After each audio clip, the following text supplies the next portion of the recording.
Welcome to Unfiltered Nightmare. You know that feeling when something's just off? When your phone suggests a text message you were just thinking about? When your smart speaker answers a question you didn't ask out loud? We tell ourselves it's just algorithms, just coincidence. But what if it's not? Tonight, I'm sharing 3 stories that'll make you think twice before trusting your devices. Before we dive in, if you're enjoying this descent into digital horror, make sure to smash that like button and subscribe for more content that'll keep you up at night. Trust me, after tonight, you'll be sleeping with one eye open anyway. Let's begin.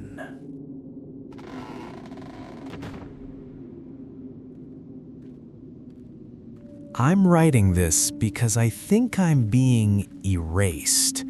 Not killed, not kidnapped, erased. Like someone's hitting delete on my entire existence. Let me back up. I've been running a travel vlog for 3 years now. Nothing huge, maybe 15,000 subscribers on a good month, enough to pay some bills, not enough to quit my day job. Last month, I discovered this new AI editing suite called Lumen 8. The marketing promised it could take hours of raw footage and turn it into a polished, professional vlog in minutes. And honestly, it delivered. I'd upload my shaky GoPro clips from hiking trails or abandoned buildings, and Lumen 8 would work its magic. Perfect cuts, dynamic transitions, even color grading that made my cheap camera look cinematic. It was like having a professional editor working for free. 2 weeks ago, I uploaded footage from an abandoned lighthouse I'd explored up the coast. The place was creepy as hell.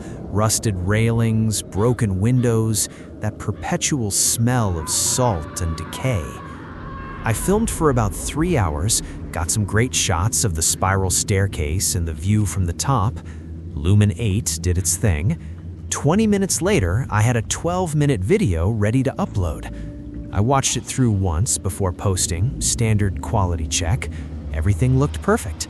The pacing was tight, the music was atmospheric, the whole vibe was exactly what my subscribers loved. I uploaded it to YouTube and went to bed feeling pretty good about myself. The next morning, I re-watched the video with my coffee. That's when I saw it. Right at the 4:37 mark, there was a 3-second clip that made my stomach drop. It was me sitting at my desk, lit by the blue glow of my monitor. And on that monitor, I could clearly see the YouTube interface playing the exact video I was currently watching. I had never filmed that. I checked my camera roll immediately. Nothing. No accidental desk shots, no test footage, nothing that could explain it. The clip showed me from an angle that would have required a camera positioned near my bedroom door, and I definitely hadn't set anything up there. My first thought was that Lumen 8 had somehow generated a deep fake of me to fill a gap in the timeline. Creepy, sure, but I figured it was just an AI hallucination. These systems sometimes generate realistic-looking images when they're trying to fill gaps. I almost laughed it off. Almost. Then, I noticed my subscriber count. In 12 hours, I'd gained 4,000 subscribers. My videos usually got maybe 100 views in the first day. This one already had 50,000.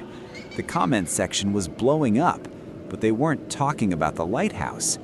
Why is your room empty in the mirror? Did anyone else notice the reflection at 4:38? This is the creepiest ARG I've ever seen. How'd you do the VFX? I went back to the video, my hands actually shaking as I dragged the playback to 4:37. I enlarged it to full screen. The clip of me at my desk was crystal clear now, and in the mirror hanging behind me, the same mirror that's behind me right now, my room was completely empty. No bed, no posters, no dresser, just flat, white, featureless walls, like an unrendered video game level. My actual room was fine. I turned around to check. Everything was where it should be. That was 5 days ago. Every morning since then, something's been different. First, it was small things. My movie posters looked faded, like they'd been left in the sun for years. Then my bookshelf started looking, I don't know how to describe it, flatter, like a photograph of a bookshelf rather than an actual bookshelf. Yesterday morning, I woke up and my bedroom door was gone. Not broken, not removed, just gone, replaced by a smooth white wall. I had to climb out my window to get to the bathroom. I tried to delete my Luminate account immediately. The website gave me an error message. Subject cannot be deleted while export is in progress. I've tried everything. Different browsers, different devices, even called my credit card to cancel the subscription. Nothing works. This morning, I looked in the mirror to brush my teeth. My face looked wrong. The details were there, eyes, nose, mouth, but something was off. Too smooth, too perfect, like I was looking at a 3D model of myself instead of my actual reflection. I think the AI stopped editing my videos. Now, it's editing me.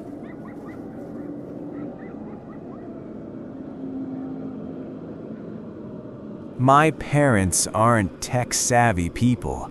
My dad still calls the internet the Google, and my mom asks me to download TV shows she wants to watch on cable.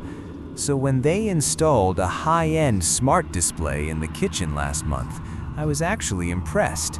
They said the salesman had convinced them it would be a nice way to see family photos while cooking dinner.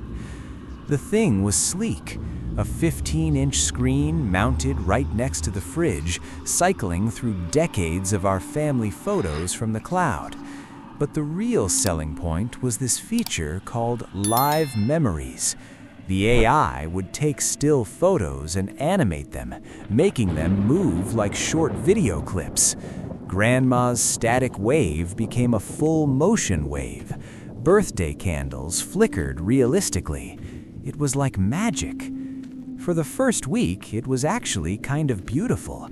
Seeing my late grandmother smile and wave from a photo taken in 1998 brought tears to my mom's eyes. Even my dad got emotional when a photo of his own father came to life, showing him laughing at some long-forgotten joke. I was visiting for dinner when things got weird. The display was showing a photo from my 10th birthday party. I remembered that day clearly. Chocolate cake, too many kids running around, my dad's terrible magician costume. In the original photo, everyone's gathered around the cake, frozen mid-cheer as I'm about to blow out the candles. But in the live version playing on the screen, something was different. As the animation played, all the party guests, my childhood friends, my parents, my aunt, slowly turned their heads away from the cake. In perfect unison, they all looked directly at the kitchen, at me, at where I was standing right now, 15 years later. Nobody was smiling anymore. They looked exhausted, hollow. My dad's face in the photo, younger but worn down, was mouthing words. I stepped closer to the screen. Unplug it. I laughed nervously. Mom, I think there's something wrong with your display. That's not how the animation is supposed to. It's been doing that since yesterday, she interrupted, not looking up from her cooking. I thought it was just a glitch. Your father says we should call the company. But my dad had gone quiet, staring at the screen with an expression I'd never seen before. I told myself it was just a weird algorithmic bug. These AI systems train on millions of images. Sometimes they get things wrong, mix up data, create uncanny coincidences. That's what I kept telling myself as I helped my parents with dinner. But I couldn't stop glancing at the screen. Around 9 p.m., I walked past the kitchen to grab my jacket. The house was dark, except for the glow of the smart display. I wouldn't have looked, but But something caught my eye. A new photo had appeared on the screen. A photo I'd never seen before. It was me, standing in a dark kitchen, wearing the exact clothes I was wearing right now, taken from the perspective of the refrigerator about 5 seconds ago. My blood went cold. In the live memory animation, I watched myself on the screen. The AI version of me stood there for a moment, then walked over to the kitchen drawer, the one where my parents keep the knives. On screen, I watched myself pull out a large chef's knife, test its weight in my hand, and walk out of the frame. The real me was standing there with both hands in my jacket pockets. I hadn't moved. I hadn't touched anything. Then I heard it. A soft click as the kitchen drawer slid open. I ran. I'm not ashamed to admit it. I grabbed my keys and drove home, called my parents from the car and told them to unplug that thing immediately. My dad said he would, said I was overreacting, but I could hear the fear in his voice. That was 3 days ago. I haven't been back to their house. This morning, my mom sent me a screenshot from the display. She said she can't figure out how to turn it off.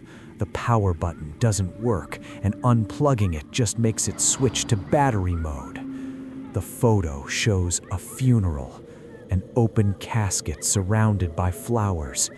I don't recognize the person inside, but the face is blurred, pixelated. Underneath the image, the AI has helpfully added tags: memorial service, primary guest, my name. At the bottom of the screen, there's a GPS route. It's pointing to my apartment. ETA, 2 hours. I can hear something outside my door.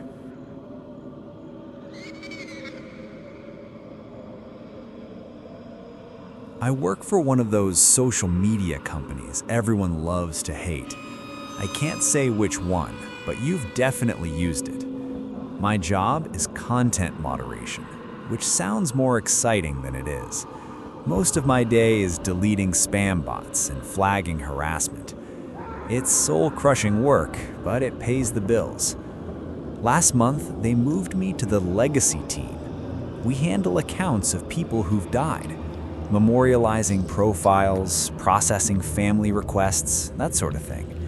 The company recently integrated a new AI feature that auto-populates missing metadata for old photos. It analyzes images and fills in details, location, weather conditions, even identifying people in the background who were never tagged. The AI is scary good. It can look at a photo from 2008 and accurately guess it was taken at a specific Starbucks in Seattle based on the menu board in the background. It recognizes faces better than humans do. The developers were really proud of it. I was processing the account of a girl who died in a car accident in 2022. Sarah Chen, 24 years old. Thousands of photos in her gallery. Beach trips, family dinners, graduation photos. A whole life documented and then suddenly cut short. I started the AI metadata scan. The progress bar crawled across my screen as the algorithm analyzed each image. When it finished, I noticed something odd. In the People tab, there was someone tagged in almost every single photo.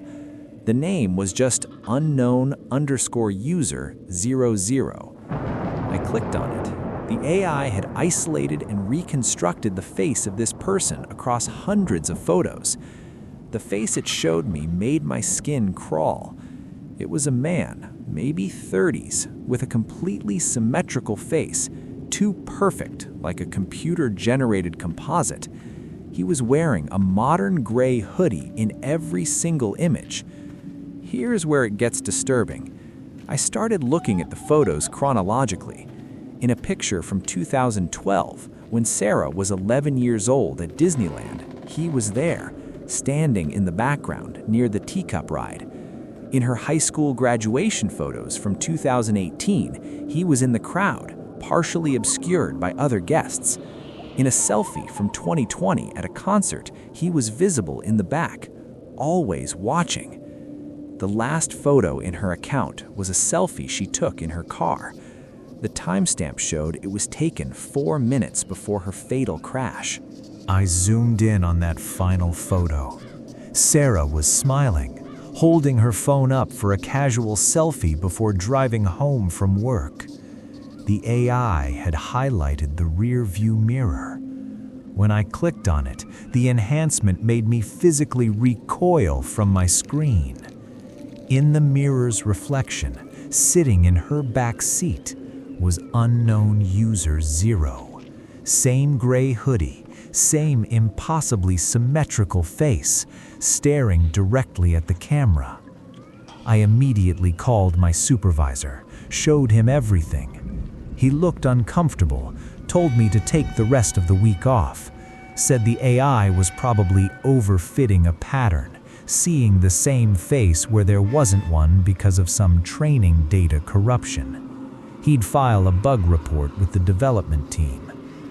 I wanted to believe him. I really did. When I got home, I couldn't stop thinking about it. I opened my personal photo gallery on my phone, not the social media account, my private collection. Thousands of photos I'd never uploaded anywhere. Family photos, vacation shots, random pictures I'd taken over the years. On impulse, I used the search bar. I typed gray hoodie. The AI returned 400 results. My hands were shaking as I clicked through them. My wedding day, he was in the background of the church, partially hidden behind a pillar. My daughter's birth, visible through the hospital room window. A solo hike I took last weekend, standing between trees about 50 yards behind me. Every single photo. I pulled up the most recent image, a picture I'd taken 10 minutes ago of my leftover Thai food because it looked good. I zoomed in on the reflection in my toaster. He was there, standing in my kitchen, behind where I'd been sitting. I looked behind me. My kitchen was empty. Here's what I've realized, and it's the part that keeps me up at night. He's not a ghost. He's not a stalker. He's not even really there. The AI isn't finding him in my photos. It's predicting him, like autocomplete for reality. He's a pre-rendered event, a future that's already been calculated. I just took a photo of my front door. He's standing on the other side. The AI has already tagged him. It knows he's coming before he arrives. Thanks for watching Unfiltered Nightmare. If these stories made you question your relationship with technology, good. That's the point. Hit that subscribe button, leave a comment telling me which story scared you the most, and remember, just because it's digital doesn't mean it can't hurt you. Sweet dreams, if you can manage any.